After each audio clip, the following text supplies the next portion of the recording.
Hello everyone, welcome to another recipe swap. Today we're going to be making a salmon and asparagus one pot meal. It's very tasty. It's my own recipe, so I hope you like it. Asparagus is bang on season at the moment, so you can get yourself lots of lovely fresh British asparagus. I am aware that there are people that don't like asparagus, so if that's you, you can swap it in for something else. Broccoli is quite nice in this. If you want to add some extra veg, that's all good as well. Something like peppers or kale, all can go in. Like last time, just put in what you like. Try and get sort of at least 2 colours in your pot, because then that gives you lots of nice antioxidants. So I'm going to go through some equipment today, because last time in the recipe swap people were asking if there's anything available that can help hold bowls or vegetables while you're trying to chop, and there is. So I'm going to go through that, and then I'm going to go through, like last time, just go through the different ingredients briefly, and then we'll finally make it. Okay. So this is a vegetable preparation board. There's lots of these, different types of these available from Disability online stores. They are designed to have different elements to help you if you've only got the use of one hand in the kitchen. The vise in the middle, most of the work preparation boards do have the vise in the middle. It's to hold whatever you need to. So you can put a bowl on there, or you can put vegetables on there to chop. So you just hold it in place, and then you can do whatever you need to do. There is spikes on most of them as well, so that you can pop whatever you need to chop on top, and then you've got the one hand to chop away. You've got a grater on this one as well. Most of them do have graters. You've got a corner here where you can put bread to butter, which is really handy. You can get boards that are just for bread corners, and they're a lot cheaper. You can get one of them for about £6, so that you can then butter away without it going everywhere. I know, because I used to have a dodgy left hand for about a year. I didn't have the coordination or grip, and I know how frustrating doing like really easy things like buttering a bit of bread can be. So it just has the corner there to stop it going anyway, so you can kind of press against and it won't go anywhere. And it has all of them have suckers on the bottom, so the whole thing won't go anywhere. So if you are thinking that you want something like this, it's worth having a look through the online disability stores, as they all do slightly different ones. They're generally called food preparation boards. They vary in price. Like I said, they can start from about £6 from the really basic, just the bread board. They can be quite pricey. They can be about £45, I think. But if it's something that you're going to get use out of and you're going to use most days, then it might be worth thinking about. So have a little look about that. Okay, so the recipe for this is going to be up on the website again, so don't worry about getting all the details, but I just wanted to run through some of the ingredients with you. You're going to need an oven-proof dish. Don't worry about the lid.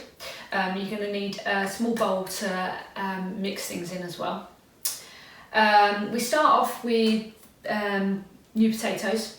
I've said about 4 per person, but obviously if you're a big eater, then have more than that. I like new potatoes because there's no prep required. You can just put them in. They take a bit longer than the rest of the ingredients we're using, so they're going to go in the oven on their own for 25 minutes. Salmon fillets are really healthy for us. Most of us will know that. They have omega-3, protein, vitamin B12, loads of antioxidants. They're low in saturated fat, so they're good for your heart, and it might reduce inflammation, which might help MS. Don't know, a bit controversial, but buy a lot of salmon, because I believe that it's good for us. Asparagus, the nice fat stuff is good in this. I just break off the end the woody bit at the end, and that can go straight in, no prep required. Cherry tomatoes, they can go straight in as well. We've already got our colours forming here, different colours for all that antioxidant. And then we make a little sauce that goes over the top, which consists of lemon juice. So you'll need to cut a lemon in half. Half we use for the juice and half we use for slices that go on top of the salmon. And that's mixed with a teaspoon of honey and some chopped rosemary, or you can use dried rosemary if it's easier, and lots of salt and pepper, and a clove of garlic. If you're finding chopping difficult, sometimes I use this garlic puree. It's mashed up garlic and it saves you having to do all the chopping. So about 1 teaspoon is about 1 clove of garlic. So this you can get from all supermarkets now. This was about 75p, I think. So slightly more expensive than garlic, but there's not that much in it, and it saves you a lot of time and effort, so that's quite handy. Okay, I think we're ready to go.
And just finish off by sprinkling a little bit of parsley over the top, and voila, we're all done. A lovely 1-pot salmon and asparagus bake.